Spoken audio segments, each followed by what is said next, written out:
29 pound, তার বাকি দুজনের মধ্যে একজনকে 5,763 পাউন্ড এবং আরেকজনকে 6,393 পাউন্ড সহ মোট 20,880 পাউন্ড জরিমানার নির্দেশ করা হয়।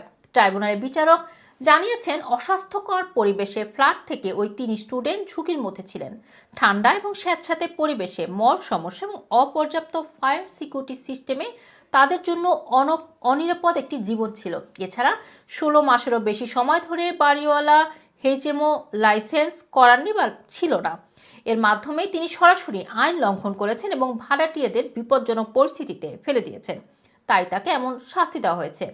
এদিকে হেচএম এবং লাইসেন্স না থাকার ব্যাপারে বাড়িওয়ালার দাবি হলো সিটি অব ওয়েস্টমিনিস্টার কাউন্সিল তাকে লাইসেন্সের ব্যাপারে অবহিত করেনি। তবে ওয়েস্টমিনিস্টার একজন এনভায়রনমেন্টাল হেলথ কর্মকর্তা 2023 সালের এপ্রিলে বাড়িটি পরিদর্শন করেন। এরপর জুন মাসে